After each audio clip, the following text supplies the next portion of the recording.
Welcome to weekend exclusives. Bold and interesting stories తో ఈ వారం మీ ముందుకు వచ్చేసాను. Let's start the programme. కొన్ని ప్రాంతాల్లో ప్రత్యేకమైన వంటకాలు ఉంటాయి. సంప్రదాయపరంగా వస్తున్న వంటలు కొన్నైతే మారుతున్న కాలానికి అనుగుణంగా వచ్చే వంటలు మరికొన్ని. చెన్నైలో ఓ సంప్రదాయ వంటకం ఇప్పుడు కొత్త పుంతలు తొక్కుతోంది. తీర ప్రాంతాల్లో అట్లప్పం అనే వంటకం నగరవాసులను నోరూరించేలా చేస్తోంది. ఒక్కసారి తింటే మళ్ళీ మళ్ళీ తినాలనిపించేలా ప్రజలను ఆకర్షిస్తోంది.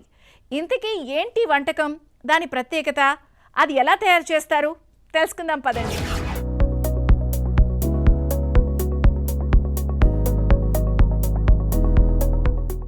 ఒకే చోట భోజనం చేయడం ఎవరికైనా కాస్త బోరుగా ఉంటుంది. అందులోనూ నగరవాసులైతే ఇంకా చెప్పాల్సిన అవసరం లేదు. కొత్త అనుభూతిని పొందడానికి చాలా రకాల అన్వేషణలు చేస్తూ ఉంటారు. ఇందులో భాగంగానే కొత్త రుచుల కోసం వెతుకుతుంటారు. అలాంటి వారికి చెన్నై తీర ప్రాంతాల్లో ఓ ప్రత్యేక వంటకం ఎంతగానో ఆకర్షిస్తోంది. అదే మత్స్యకార కుటుంబాల ప్రత్యేక వంటకమైన అట్లప్పం. చెన్నైలోని రాయపురం ఏరియాలో ఉన్నాం మనము. సముద్ర తీరాన్ని ఆనుకొని ఉండేటువంటి ఈ ఏరియాలో ఎక్కువగా మత్స్యకారులు నివసిస్తుంటారు. ఈ రోడ్ మీదుగా వెళ్తున్నప్పుడు కట్టెల పొయ్యి పైన పాత పద్ధతులు ఉపయోగించి చేసేటువంటి ఒక ఫుడ్ ఐటమ్ మనకు కనిపిస్తుంది. దాన్నే అట్లప్పం అంటారు. శ్రీలంకన్ డెలికసీగా కూడా దీన్ని చెప్తుంటారు. కేవలం మత్స్యకారుల కుటుంబాలు మాత్రమే ఈ అట్లప్పాన్ని చేసుకుంటుంటారు అని మనకు తెలుస్తోంది. ఇప్పుడిప్పుడు అందరికీ తెలుస్తున్నప్పటికీ రాయపురంలో ప్రత్యేకంగా మత్స్యకారుల కుటుంబాల్లో మాత్రమే ఈ అట్లప్పం అనేది చాలా ఫేమస్. పచ్చరిసి అంటే రా రైస్ గ్రైండ్ చేసి అందులో షుగర్ యాడ్ చేసి ఒక థిక్ ప్యాన్ తీసుకొని దాన్ని గ్రీజింగ్ చేసి దాని తర్వాత రైస్ ఫ్లోర్ని అందులో వేసి అందులో ఎగ్ యాడ్ చేసి దానిపైన కోకోనట్ అండ్ క్యాష్యూ యూస్ చేసి క్యాష్యూ వేసి కట్టెల పొయ్యి పైన బేకింగ్ చేస్తుంటారు. మనం గ్రీస్ చేసుకోవడానికి ఉపయోగించే ఆయిల్ మాత్రమే వీళ్ళు వాడేటువంటి ఆయిల్. ఒక కేక్ని ఎలా బేక్ చేస్తారో అలా వీరు కోల్ పైన బేక్ చేస్తున్నారు. ఒక కుండలో కోల్ పెట్టి దానిపైన ఈ థిక్ ప్యాన్ని పెట్టి దానిపైన మళ్ళీ ఇంకొక కోల్ ఉండేటువంటి ఒక కుండని పెట్టి దాన్ని బేక్ చేస్తున్నారు. కేవలం 3-4 మినిట్స్లోని ఫుడ్ ఐటమ్ అనేది రెడీ అయిపోతుంది. ఎక్కువగా రాయపురంలోనే మత్స్యకారుల కుటుంబాల్లోనే ఎందుకు ఈ ఫుడ్ ఐటమ్ అనేది ఫేమస్ అంటే చాలా ఉదయాన్నే అంటే దాదాపు 1 గంటకి మత్స్యకారులు సముద్రంలోకి వెళ్ళి చేపల్ని తీసుకొని మళ్ళీ ఉదయం 6-7 గంటలకి బయటికి తీసుకొస్తుంటారు. వారు చేసేటువంటి పని ఎంతో టీడియస్ పని, ఎంతో స్ట్రెయిన్ అయ్యేటువంటి పని, ఎంతో కష్టంతో కూడుకున్నటువంటి పని. దానికోసమే వారికి ఎనర్జెటిక్గా వారు చేపల వేటకి వెళ్ళి వచ్చిన వెంటనే వారికి ఎనర్జెటిక్గా ఏదో ఒక స్నాక్ లేదా ఒక ఫుడ్ ఐటమ్ ఇవ్వాలి కనుక rice flour, eggs and coconut, cashew ఇవన్నీ చేసేటువంటి ఈ ఫుడ్ ఐటమ్ ఇస్తుంటారు. అందుకే మత్స్యకారుల కుటుంబాల్లో మాత్రమే చేసుకునేటువంటి ఈ అట్లప్పం ఎంతో ఫేమస్. రాను అందరికీ కూడా తెలవడంతో ఇక్కడికి రాయపురానికి వచ్చి ప్రత్యేకంగా ఈ అట్లప్పాన్ని ట్రై చేస్తున్నారు. మనము ట్రై చేద్దాం. ఈ అట్లప్పం ఎలా ఉందో చెప్తాం.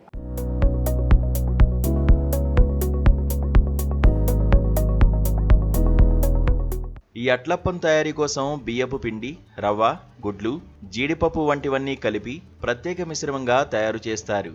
ఆ మిశ్రమాన్ని గిన్నెలో పోసి బొగ్గులపై మంట తక్కువగా పెట్టి కాల్చుతారు. దాంతో అట్లప్పం మెల్లగా ఉడుకుతూ అద్భుతమైన వాసనతో మృదువుగా ఎంతో రుచికరమైన అట్లప్పం తయారవుతుంది. రుచిలో ఇది కేకులా ఉంటుంది. కానీ సాధారణ కేకుల్లో ఉండే రుచితో పోలిస్తే అట్లప్పానికి ఒక ప్రత్యేకమైన స్థానిక తీర ప్రాంతపు సువాసన ఉంటుంది. అందుకే దీన్ని ఒక్కసారి తింటే మళ్ళీ మళ్ళీ తినాలనిపిస్తుందని స్థానికులు చెబుతున్నారు. ముఖ్యంగా చెన్నైలోని మత్స్యకారుల కుటుంబాలు ఉండే కాశీమేడు తీర ప్రాంతాల్లో ఈ అట్లప్పం ప్రత్యేకంగా దొరుకుతుంది. ఈ అట్లప్పం కేవలం ఒక వంటకం మాత్రమే కాదని అది మత్స్యకారుల జీవన శైలికి ప్రతిబింబమని స్థానికులు అంటున్నారు. என் பேர் குணா. இது செய்கிற முறை பச்சரிசி மாவு, ரவை, சர்க்கரை இதை ஒன்றா கொஞ்சம் உப்பு கொஞ்சம் போட்டு மிக்ஸ் பண்ணிவிட்டு அந்த மாவை ஒரு தட்டில் எண்ணெய் டால்டா, நெய், எண்ணெய் இது மாதிரி கலந்து கொஞ்சம் ஊற்றிட்டு தட்டில் அந்த மாவை ஊற்றிட்டு அந்த மாவு 2 கரண்டி மாவை தூக்கி அந்த தட்டு மேலே ஊற்றிட்டு அது மேலே ஒரு முட்டையை உடச்சி ஊற்றி ஷோக்கு மேலே தேங்காய் முந்திரி திராட்சைலாம் வச்சு அந்த அடுப்பில் வச்சு வேக வச்சு எடுக்கணும். ஏன் இவ்வளோ ஃபேமஸ்? இந்த ஏரியாவில் மட்டும்தான் ஃபேமஸ் இது? இந்த ஏரியாவில் இருக்கவங்களுக்கு மட்டும்தான் செய்ய தெரியும், அதனால் இது ஃபேமஸ். வெளி ஏரியாலாம் இப்போ நானே கூட தான் நான் இதே வேறு ஏரியாவில் போனேன்னா என்னால் அங்கே செய்ய முடியும். மற்ற ஏரியாவில் தெரியாதுல்ல இதை பற்றி, அதனால் அவங்களால செய்ய முடியாது. ஓகே, ஏன் இங்கே ஃபேமஸ்? ஏன் எதுக்கு அது இங்கே தான்ப்பா நிறைய பேர் சாப்பிட்டு பழகிட்டாங்க. எத்தனை வருஷமா இது பண்ணுறீங்க? நான் 79லேருந்து 1.25 ரூபாயிலேருந்து போடுறேன். இப்போ 60 ரூபா. ஓகே, எவ்வளோ பிஸ்னஸ் ஆகும்? ஒரு நல்லா ஓடிச்சுன்னா 8000 9,000 கூட விற்கும். கொஞ்சம் கம்மியாக போச்சுன்னா ஒரு 5,000 ரூபாய் விற்கும். ஓகே, டெய்லி பண்ணுவாங்க? டெய்லி பண்ண முடியாதுப்பா, இந்த அனல் இல்லை, அதனால் டெய்லி பண்ண முடியாது. வாரத்தில் சண்டே மட்டும்.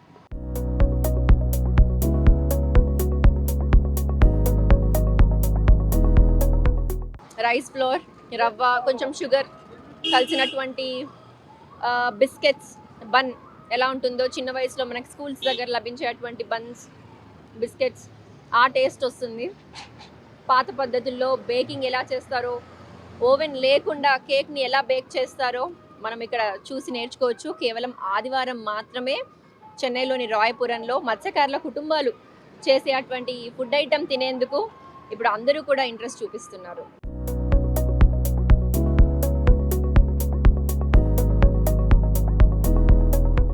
ప్రస్తుత రోజుల్లో ఫోటో అనేది చాలా కామన్. స్మార్ట్ ఫోన్ల వాడకం పెరగడంతో నిత్యం సెల్ఫీలు, ఫ్రెండ్స్తో గ్రూప్ ఫోటోలు కామన్ అయిపోయాయి. కానీ ఫోన్లు రాకముందు, అంతకుముందు పరిస్థితి ఒక్కసారి ఊహించుకోండి. అప్పట్లో ఫోటో అంటే అదో అనుభూతి. రియల్ కెమెరాలో ఫోటో దిగింది మొదలు చేతికి వచ్చేదాకా ఒక ఎక్సైట్మెంట్ ఉండేది. అప్పటి కెమెరాలు కూడా అంతే అందంగా, ప్రత్యేకంగా ఉండేవి. అలాంటి కెమెరాలన్నింటినీ ఒక్కచోటు చేరుస్తున్నారు ఓ వ్యక్తి. ఆయన వద్ద 70 ఏళ్ల క్రితం నాటి కెమెరాలు కూడా ఉన్నాయంటే అతిశయోక్తి కాదు. ఆయన కెమెరా కలెక్షన్స్ చూస్తే అబ్బురపడాల్సిందేనండి. మరి ఆ వివరాలేంటో ఈ స్టోరీలో చూసేద్దాం, వచ్చేయండి.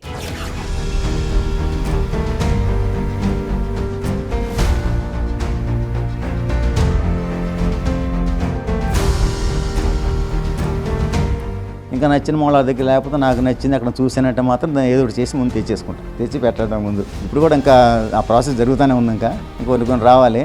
ఫోటో అంటే ఒక మధుర జ్ఞాపకం, గతం తాలూకు అనుభూతిని కళ్ళ ముందుకు తెచ్చే అద్భుత మాధ్యమం. ఇప్పుడంటే స్మార్ట్ ఫోన్లతో ఫోటోలు ఈజీగా అయిపోయాయి, కానీ గతంలో ఒక ఫోటో తీయించుకోవడం అదో పెద్ద టాస్క్. అప్పట్లో కెమెరాలు చాలా అరుదు. పెద్ద ఫంక్షన్ లేదా ఇంటి ముఖ్యమైన కార్యక్రమం ఉంటే తప్ప ఫోటోలు తీయించుకునే అవకాశం ఉండేది కాదు. కానీ తీసుకున్న ఆ ఒక్క ఫోటోనే జీవితకాలం జ్ఞాపకంగా దాచుకునేవారు.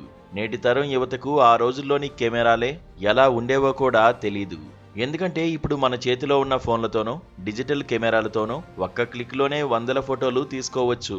ఇష్టం లేకపోతే వెంటనే డిలీట్ చేసుకోవచ్చు. కానీ ఆ రోజుల్లో ఒక్క ఫోటో కోసం ఎంతో శ్రమ.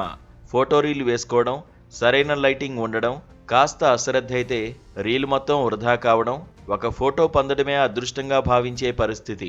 అలాంటి విలువైన పాత కెమెరాలను ఈ తరం వారికి చూపించాలని, వాటి ప్రాధాన్యతను గుర్తు చేయాలని విజయవాడకు చెందిన ఫోటోగ్రాఫర్ ప్రసాద్ ముందుకొచ్చారు.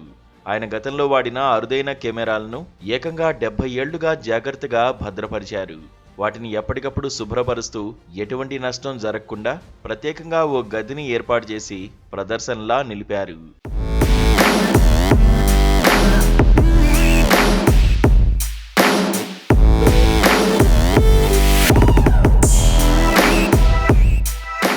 ఈ కెమెరాలు చూడగానే కాలంలో వెనక్కి వెళ్ళిన భావన కలుగుతుంది. అప్పటి టెక్నాలజీ, ఇప్పటి అడ్వాన్స్డ్ డిజిటల్ కెమెరాల మధ్య తేడా ఎంత ఉంటుందో కళ్లకు కట్టినట్టు కనిపిస్తుంది. ప్రసాద్ సేకరించిన ఈ పాత కెమెరాలు కేవలం వస్తువులు కాదు, అవి ఒక యుగానికి ప్రతీకలు. ఆ రోజుల్లో ఫోటోగ్రఫీ ఎలా ఒక కళ, ఒక ఫ్యాషన్గా ఉండేదో చెబుతున్న జ్ఞాపకాల కాపలాదారులు. ఫోటోగ్రఫీ అంటే ఒక గొప్ప కళ, కేవలం ఒక వృత్తి కాదు, మనసులో దాగి ఉన్న సృజనాత్మకతకు వేదిక. అనేక మంది యువకులు ఈ రంగంలో తమ ప్రతిభను నిరూపించుకుని ప్రపంచవ్యాప్తంగా గుర్తింపు పొందుతున్నారు. జ్ఞాపకాలను కాపాడే ఆ కెమెరాలు, వాటిని నేటి తరానికి అందిస్తున్న ప్రసాద్ కృషి నిజంగా ప్రశంసనీయం. ఇవి చూస్తే ఒక విషయం మాత్రం స్పష్టమవుతుంది. ఒక ఫోటో కేవలం పేపర్ మీద ఉన్న చిత్రం కాదు, అది మన హృదయాల్లో నిలిచిపోయే చరిత్రకు నిదర్శనం. నా పేరు ప్రసాద్, పి ప్రసాద్. నేను ఉండే విజయవాడ టెంపుల్లో అక్కడ పనిచేస్తూ ఉంటాం జనరల్గా. ఈ కెమెరాస్ అన్నీ మీరు ఎగ్జిబిషన్ పెడుతూ ఉంటారు. అక్కడ అసలు పెట్టను, ఎందుకంటే ఎవరైనా బలవంతం తప్పితే మొన్న వరల్డ్ ఫోటోగ్రఫీ డే జరిగింది. ఈ ఫోటో జర్నలిస్ట్ వాళ్ళు ఎన్పిఆర్ వాళ్ళు అంటే మనం కొంచెం బాగా తెలుసు బాగా వాళ్ళు పెట్టమంటే బలవంతాన్ని పెట్టాను తప్పితే యాక్చువల్గా ఏంటంటే మనకి మన దగ్గరికి వచ్చి ప్రతి ఒక్కరు తెలుసుకోవాలి తప్పితే మనం బయట పెట్టేది కొన్ని సందర్భాలు పెట్టాలి. దాన్ని ఎప్పుడు పెట్టినా దాని వాల్యూ ఉండదు. ఒక సందర్భం వచ్చినప్పుడు పెడితే 10 మంది అక్కడికి వస్తారు కాబట్టి తెలుసుకుంటారు. అయితే మనం ఒకళ్ళిద్దరికి పక్కన అక్కడ పెడతాం ఇక్కడ పెడతామని చెప్పి అందరూ రారు అక్కడికి. మన ఫోటోగ్రఫీ డే కలెక్టర్ గారి దగ్గర సెలబ్రేషన్ చేశారు, అందరూ వచ్చారు అక్కడ. ఇప్పుడు 96 దాకా ఉన్నాయి, ఇంకా ఉన్నాయి. అట్లా అంటే ఈ చిన్న మామూలు ఇప్పుడు డిజిటల్ టైప్ వచ్చినాయి కానీ అవి తీసి అవి లెక్కలో కాదు మనకంటే రియల్ కెమెరాల వరకు అంతసేపటి. దాంట్లో కూడా ఏంటంటే బ్యాటరీ ఆపరేటెడ్ కెమెరాలు తీసుకోను. బ్యాటరీ అంటే ఇంకా ముందుకు వచ్చేసినట్టే. మనకేంటి అంతసేపు మాన్యువల్ ఫంక్షన్ మీద వెళ్తేనే దాని పాత ఇది ఉంటుంది దాంట్లో. దాంట్లో బ్యాటరీలు వేసి క్లిక్ అనిపించేస్తే అంటే మళ్ళీ రీల్ తిరుగుతూనే ఉంటుంది. ఇప్పుడు వేసాక MD35 అని వస్తుంది మోడల్, అది బ్యాటరీ ఆపరేటెడ్. అది బ్యాటరీలు వేస్తే వల్ల ఫ్లాష్ కూడా దానికి ఉంటుంది. అలాగే మామూలుగా ఏంటంటే వేసాక MF2 సూపర్ అని వస్తుంది, అది మాన్యువల్. మళ్ళీ చేతితో తిప్పడం, దాని బ్యాటరీ పనిచేయదు, ఓన్లీ ఫ్లాష్ వరకు పనిచేస్తుంది. ఈ MD35 అనేది ఏంటంటే బ్యాటరీ వేస్తేనే రీల్ కూడా తిరిగింది, అది అయిపోగానే క్లిక్ అవుట్గా మళ్ళీ ఇంకోటి రెడీ అయిపోయేది. అవన్నీ ఏంటంటే కొంచెం రాను జనరల్గా ఇక టెక్నాలజీ మారిపోయి ఎలక్ట్రానిక్లోకి వస్తుంది. అది కాకుండా నాకు సాధ్యమైతే నేనేం చేస్తానంటే చేత్తో ఆపరేట్ చేసేసి తీసుకున్న మాత్రమే సేకరించాలని ఎక్కువ నాకు ఇది. మీ దగ్గర ఇప్పుడు ఉన్న కెమెరాలు బాగా స్టాండర్డ్గా అంటే బలంగా ఉన్న కెమెరాని ఏ కంపెనీ గుర్తించారు? ఏ కంపెనీ ఇంచుమించు అన్నీ అలాగే ఉన్నాయి. ఆగ్ఫా కంపెనీ ఉన్నాయి, అలాగే యషికా ఉన్నాయి. ఈ ఫార్మేట్ మన ఉడిని చూశారు కదా, ఒకటి ఇందాక అది ఒకటి. దానికి అంటే మరీ వాడుకున్న కంపెనీ ఎక్కువ ఇది కాదు, పాడైపోతాయంటే తుప్పట్టడం కానీ లేకపోతే సామాన్లు పోవడం కానీ. సామాన్లు పోవడానికి మన దగ్గరికి వచ్చినప్పటి నుంచి దానికి ఏమన్నా కొంచెం రిపేర్లు ఉన్నాయి ఒక లైట్గా, మన దాన్ని సరి చేసి మళ్ళీ వర్క్ చేసేటట్టు చూసుకొని, అంటే మరి ముందు తరం ఇప్పుడు చూపించాలంటే దాన్ని వర్క్ చేసి చూపించాలి. అంతే నేను తెచ్చాము పెట్టాము ఆపరేట్ అవ్వట్లేదంటే కుదరదు. మనం దాన్ని ఏదో సెట్ చేసి ముందు దాన్ని ఆపరేట్ చేసి చూపిస్తాం. అన్నీ వర్కింగేనా? ఇప్పుడు చూసారు వరుస చూపించాం కదా, ఇంచుమించు అంతే. అలాగే అంటే కాదంటే దాని ఫిలిం దొరకడం కష్టం డెవలప్మెంట్ ఈ కాలంలో. ఒక ఫిలిం రోల్ కొనాలంటే ముందు 60 రూపాయలు 70 రూపాయలు 135 mm. ఈ తర్వాత ఈ 110 ఫిలిం ఇవన్నీ అంటే పాత, వాటికి సంబంధం లేదు. వీడియో కూడా ఉన్నాయి. అది వచ్చేటప్పుడు 8 mm ఫిలిం. అది 8 mm ఫిలిం దొరకకుండా కష్టం. అవి కూడా అంతే 80, 65, 60 ఆ సంవత్సరం నుంచి. మనకి కెమెరా ఎప్పుడైతే బాగా మెటల్ ఎక్కువ ఉండే వెయిట్ ఉంటుందో అంత ఓల్డ్కి వెళ్ళిపోతూ ఉంటుంది. ఈ వెయిట్ తగ్గి వచ్చే కొద్ది కొంచెం జనరేషన్ మారితే ఎదరికి వస్తుందని అర్థం దానికి. అవి మొత్తం అంటే కీ ఆపరేటెడ్ బ్యాటరీలతో పనిచేసాను, చాలా ఇది ఉండదు. వృత్తిరీత్యా ప్రసాద్ ఫోటోగ్రాఫర్ కావడంతో కెమెరాలు కలెక్షన్ చేయడం హాబీగా మారింది. ఆన్లైన్లో కానీ ఎక్కడైనా పాత కెమెరాలు దొరికితే కానీ ప్రసాద్ అస్సలు వదిలిపెట్టరు. తన దగ్గర ఉన్న పాత మోడల్ కెమెరాలు నేటికీ పనిచేస్తున్నాయంటే ఆశ్చర్యం కలగక మానదు. వాటిని నిత్యం శుభ్రం చేస్తూ చాలా పదిలంగా భద్రపరుస్తూ ఉంటారు ప్రసాద్. ఎవరైనా స్నేహితులు అడిగితే యువను అని మొహం మీద చెప్పేస్తుంటారు. ఈ ప్రదర్శనలో ముఖ్యంగా బ్రిటిష్ కాలం నాటి కెమెరాలు ప్రత్యేక ఆకర్షణగా నిలుస్తున్నాయి. ప్రసాద్ కుమారుడు కూడా కెమెరామెన్ కావడంతో తాను కూడా కెమెరాలు కలెక్షన్ చేస్తున్నట్టు తెలుపుతున్నారు. తన తండ్రి ఆసక్తి తిలకించి ఎక్కడైనా పాత కెమెరాలు కనిపిస్తే వాటిని కొనుగోలు చేసి తండ్రికి గిఫ్ట్గా ఇస్తుంటాడు. భవిష్యత్తులో మరిన్ని పాత తరం కెమెరాలను కలెక్ట్ చేసి రానున్న భావితరాల ఫోటోగ్రాఫర్లకు చూపించడమే తమ లక్ష్యమని ప్రసాద్ చెబుతున్నారు. ఈయనకి ఏంటంటే ఈ కెమెరాస్ మీద ఎక్స్ట్రీమ్ లెవెల్ ఆఫ్ ఇది అబ్సెషన్ నుండి కావాలి, ప్రతిదీ కలెక్ట్ చేయాలి, ఓకే తర్వాత వాళ్ళకి చూపించాలి, ఓకే ఎందుకు వేస్ట్గా పోనివ్వడం, మనం ప్రిజర్వ్ చేస్తే తర్వాత వాళ్ళకి చూపించడానికి ఉంటుంది. ఒకప్పుడు ఎలా ఉండేది ఏంటంటే అది ఇంతకుముందు కొద్దిపాటిగా ఉండేది, ఇప్పుడు ఏంటంటే కొద్దిగా ఎక్స్ట్రీమ్ లెవెల్కి వెళ్ళింది అనమాట. కావాలి ఎక్కడున్నా సరే త్రూఅవుట్ ఇండియా, లేదా ఫారెన్లో మా ఫ్రెండ్స్ ఉన్నా సరే వాళ్ళ దగ్గర నుంచి అయినా ఓకే ఈ మోడల్ ఏమైనా దొరుకుతుందా, ఇది ఉందా, ఏంటిది, ఇది తెప్పియండి, ఇది మన దగ్గర లేదు, ఎక్కడ వాళ్ళకి తెలియదు దీని గురించి. సో దీని గురించి చెప్దాం, మనం చూపిద్దాం. ఓకే ఈ ఫిలిమ్స్ ఇప్పటికీ దానిలో 120 ఫిలిం అని దొరకదు, ఇక్కడ దొరికే ఛాన్స్ లేదు. ఫారెన్లో దొరికింది, కాకపోతే అరౌండ్ 15,000 పడుతుంది ఒక ఫిలిం. సో అది తెప్పియడం కష్టం, మళ్ళీ దానికి ఇంపోర్ట్ పెట్టుకోవాలి మనం, ఇంపోర్ట్ డ్యూటీ. సో దానికి కష్టం అనమాట. ఇంకేమైనా ఇండియాలో దొరుకుతున్నాయా అని చూస్తున్నారు. ప్రజెంట్ నేను కూడా ఒక ఫోటోగ్రాఫర్ని. ఈ కలెక్షన్ వాల్యూ ఏంటనేది నాకు బాగా తెలుసు. ఇప్పుడు ఈ టైంలో ఫోటోగ్రఫీ ఎలా ఉందంటే ఏదో ఒక డే లేబర్ లాగా అలా ఉంది, కానీ సో ఈ వర్క్ని మేము బాగా ఎంజాయ్ చేస్తున్నాం. ఈ వర్క్ని ఎందుకంటే దీనిలో ఉన్న కష్టం తెలుసు, దీనిలో ఉన్న వాల్యూ మాకు తెలుసు, ఆ మూమెంట్ని మేము క్యాప్చర్ చేస్తున్నాం. సో ఆ ప్రజెంట్ రన్నింగ్ దానిలో ఉన్నా కాబట్టి దీని వాల్యూ ఇంకా బాగా తెలుసు. ఎలా ప్రిజర్వ్ చేసుకుంటే ఇన్ ఫ్యూచర్ మనం ఎలా చూపించుకోగలము, మా ఫాదర్ ఎంత ప్రయత్నిస్తున్నారు దీని గురించి అనేది మాకు ఐడియా ఉంది. కాబట్టి సో తనకు కూడా నా వంతు సాయం. ఇట్లో కొన్ని కెమెరాస్ ఇప్పుడు మా ఫాదర్కి మేము గిఫ్ట్ ఇచ్చినవి, బర్త్డే గిఫ్ట్ ఇచ్చినవి, లేకపోతే కొన్ని నాకు నచ్చి నేను కలెక్ట్ చేసుకున్నవి. సో ఏదైనా ఆయన కలెక్షన్ కిందే మేము చేసినా కూడా, ఎందుకంటే at the end of the day ఆయనే స్టార్ట్ చేసింది. సో ఆయనకి సంబంధించిందే కాబట్టి ఇది ఏ క్రెడిట్ అయినా మొత్తం ఆయన కిందకే.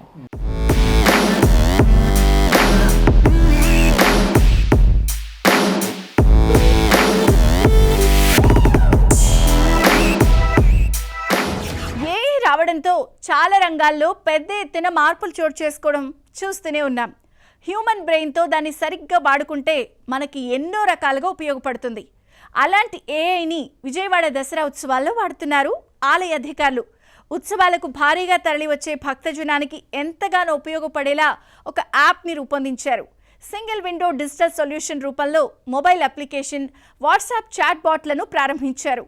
15 విభాగాల్లోని అన్ని సేవలు ఒకే ప్లాట్ఫామ్లో అందుబాటులో ఉంచి కేవలం ఒక్క మెసేజ్తోనే భక్తుల అవసరాన్ని తీర్చేలా రూపొందించారు. ఆ వివరాలేంటో తెలుసుకుందాం రండి.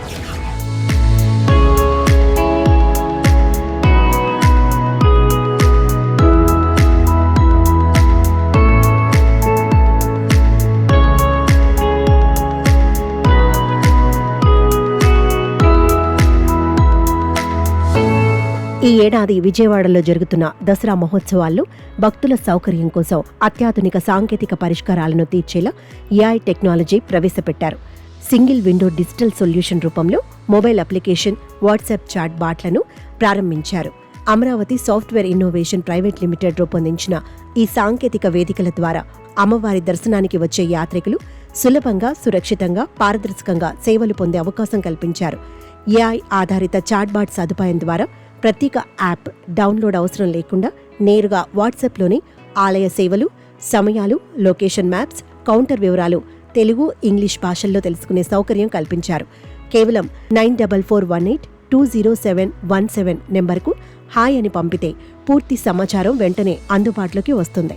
ఆండ్రాయిడ్, iOS 2 ప్లాట్ఫామ్లకు అందుబాటులో ఉన్న దసరా 2025 మొబైల్ అప్లికేషన్ ద్వారా దర్శన సమయాలు, అమ్మవారి అలంకారాలు, సేవా బుకింగ్లు, లైవ్ స్ట్రీమింగ్, ప్రసాదం, అన్నప్రసాదం, రవాణా, పార్కింగ్, అత్యవసర సేవలు, చౌసాలయాలు, మంచినీటి సదుపాయాలు, చిన్నారుల భద్రతతో పాటు దాతలు, వాలంటీర్ల సమాచారం, అభిప్రాయాలు, ఫిర్యాదులు, సూచనలు ఇలా 15 విభాగాల్లోని అన్ని సేవలు ఒకే ప్లాట్ఫామ్లో అందుబాటులో ఉంటాయి.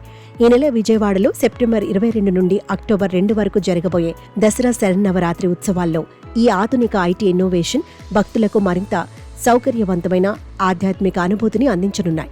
ఈ మొబైల్ యాప్లో అందుబాటులో ఉన్న సేవలు అత్యంత ఏఐ టెక్నాలజీని ఉపయోగించి ఏ విధంగా ఉపయోగపడుతున్నాయో అమరావతి సాఫ్ట్వేర్ సొల్యూషన్ సంస్థ అధినేత చింత అనిల్ కుమార్ యాప్ని ఏ విధంగా ఉపయోగించాలో వివరించారు. సో యాప్ని ఇలా చేసుకుంటే యాప్ అంతా కూడా తర్వాతనేమో ఈ యాప్లోనే మనకి ఏంటంటే దర్శనం టైమింగ్స్ తెలుస్తుంది, ఏ రోజు ఏ అలంకారం అనేది తెలుస్తుంది.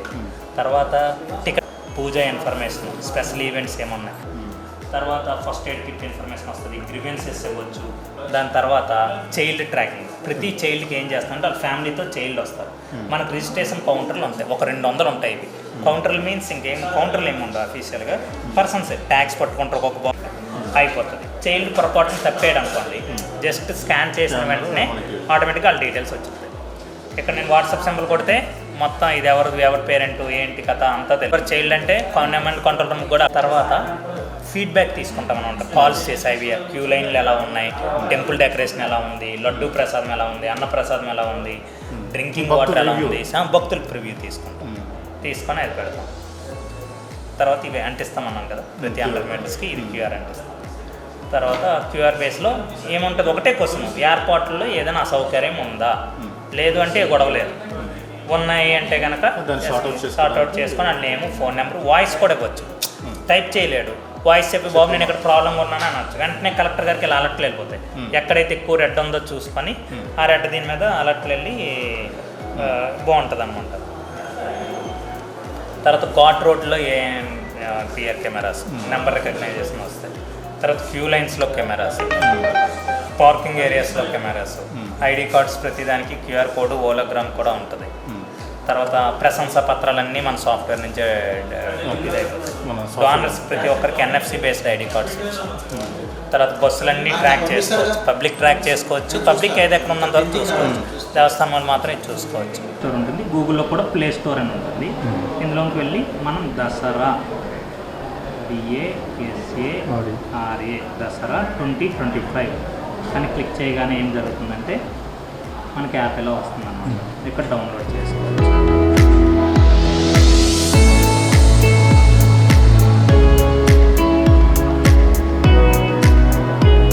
ఇలా వస్తుంది. ఇలా వచ్చాక ఓపెన్ కొడతాం. ఓపెన్ కొట్టాక ప్రతి ఇన్ఫర్మేషన్ అందులో ఉంటుంది. ఇప్పుడు అలంకారం అన్నాం అనుకోండి, ఏ రోజు ఏ అలంకారం అనేది చెప్తుంది మన యాప్. లేకపోతే ఇప్పుడు అన్నప్రసాదంకి వెళ్ళాలనుకుందాం, లేదా దర్శనం టికెట్ కౌంటర్స్కి అనుకుందాం, ఎక్కడెక్కడ ఉన్నాయని చెప్తుంది. చెప్పి ఇక్కడ నుంచి గూగుల్ మ్యాప్కి ఇంటిగ్రేషన్, ఎలా వెళ్ళాలి దారి కూడా దారి చూపిస్తారు. లేదు నాకు ఏదో ప్రాబ్లం వచ్చింది కాల్ చేయాలంటే ఇక్కడ నుంచే కాల్ చేసేస్తాను, అయిపోతుంది. డైరెక్ట్ ఇది కాల్ సెంటర్కి కాల్కి వెళ్ళిపోతాయి. తర్వాత ఎలా వెళ్ళాలనేది ఉంటుంది. తర్వాత వచ్చేసి దేవస్థానం బస్సెస్ ట్రాక్ చేసుకోవచ్చు. తర్వాత పార్కింగ్ అన్నాను కదా మెయిన్, అంటే ఏ ఆప్షన్ అందులో క్లిక్ చేసినా సరే దానికి ఎలా వెళ్ళాలని కూడా దారి చూపిస్తుంది.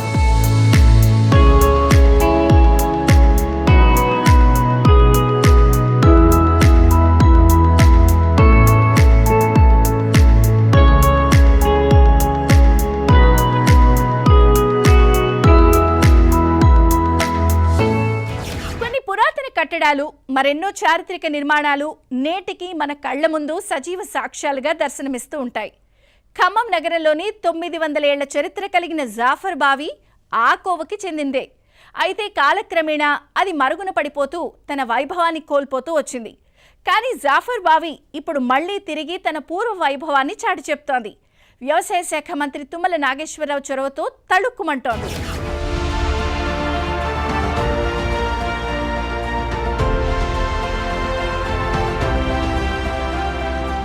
ఖమ్మం నగరంలో కిలా దక్షిణ భాగంలో ఉన్న బావిని స్థానికులు జాఫర్ బావిగా, పురావస్తు శాఖ వాళ్లు మెట్ల బావిగా పిలుస్తారు. ఖమ్మం కిలా నగర నడిపొడ్డున 4 చదరపు కిలోమీటర్ల వైశాల్యంలో 900 ఏళ్ల కిందట ఈ బావిని నిర్మించారు. బండరాళ్లను పేర్చి ప్రహారీ లోపల కొండపై నిర్మాణాలు చేపట్టారు. 15వ శతాబ్దంలో జాఫర్ బావి నిర్మాణం జరిగినట్లు ఇక్కడి ఆధారాలను బట్టి తెలుస్తుంది. 1716 నుంచి 1783 వరకు జాఫర్ దౌలా ఇక్కడ తహసీల్దార్గా పనిచేశారు. ఆయన కాలంలో ఈ బావిని తవ్వించడంతో అప్పట్నుంచి ఈ బావిని జాఫర్ బావిగా పిలుస్తున్నారని స్థానిక ప్రజలు చెబుతున్నారు. అయితే ఈ బావి లోపలికి దిగేందుకు వీలుగా మెట్లు ఉన్నందున దీన్ని మెట్ల బావిగా కూడా పిలుస్తుంటారు. దీనిని కాకతీయుల కాలంలో నిర్మించారు. తర్వాత కుతుబ్ షాహీ, అసఫ్ షాహీల కాలంలో మార్పులు చేర్పులు చేశారు. 1973లో ఖమ్మం నగరంలో కనీవిని ఎరుగని రీతిలో నీటి ఎద్దడి ఏర్పడిందని, అప్పుడు నగరానికి ఈ జాఫర్ బావి దాహార్తిని తీర్చిందని ఖమ్మం ప్రజలు చెబుతున్నారు.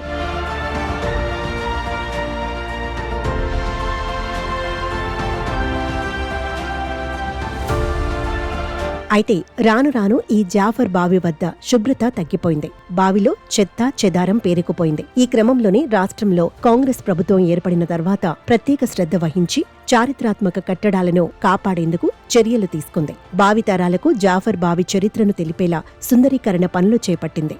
మంత్రి తుమ్మల నాగేశ్వరరావు చొరవతో ఈ పనులు జరుగుతున్నాయి. 60 లక్షలతో జాఫర్ బావికి పునరుద్ధరణ, సుందరీకరణ అభివృద్ధి చేస్తున్నారు. ఖమ్మం నగరానికి అతి ముఖ్యమైన జాఫర్ బావి పునరుద్ధరణతో పాటు ఖమ్మం కిలాపై సందర్శకులు వచ్చి వెళ్లేందుకు రోప్ వేని ఏర్పాటు చేస్తున్నారు. మరికొద్ది రోజుల్లో జిల్లా కేంద్రంలో ఈ జాఫర్ బావి ఒక పర్యాటక కేంద్రంగా మారనుంది. జాఫర్ బావిలో నీళ్లు, చెత్తను బయటకు తీయించి మళ్లీ పునర్వైభవం తీసుకొచ్చారని స్థానికులు చెబుతున్నారు. జాఫర్ బావి వద్ద సుందరీకరణ పనులు చేయిస్తున్న మంత్రి తుమ్మల నాగేశ్వరరావుకి స్థానికులు ధన్యవాదాలు చెబుతున్నారు. ఖమ్మం పట్టణం ఖిల్లా బజార్ లో ఉన్నటువంటి ఈ ఖిల్లాలో జరుగుతున్నటువంటి అభివృద్ధిని ఇప్పుడు 65 లక్షలతో ఈ జాపర్బాయిని డెవలప్మెంట్ చేయడం జరుగుతుంది.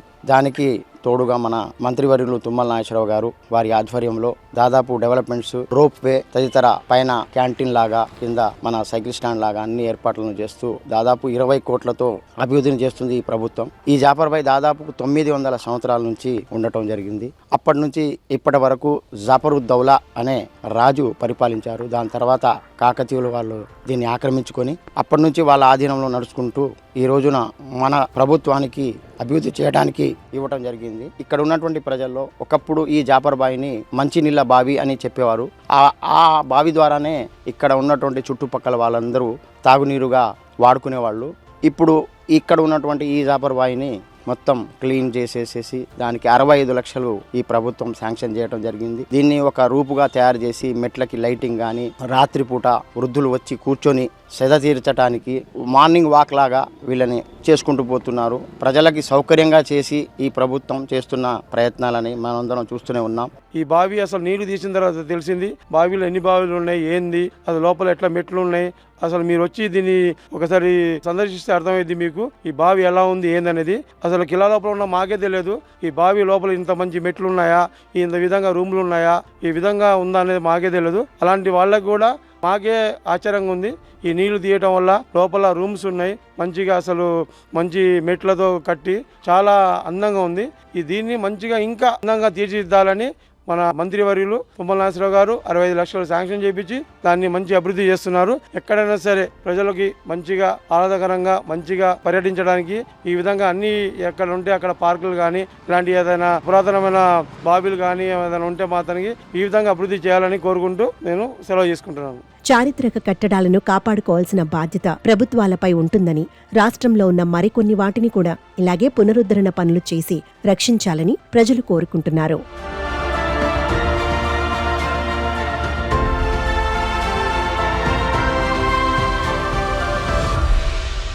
ఇదండి ఇవాల్టి వీకెండ్ ఎక్స్క్లూజివ్స్. వచ్చే వారం మరిన్ని ఇంట్రెస్టింగ్ స్టోరీస్తో మళ్ళీ కలుస్తాను. Until then keep watching ABN.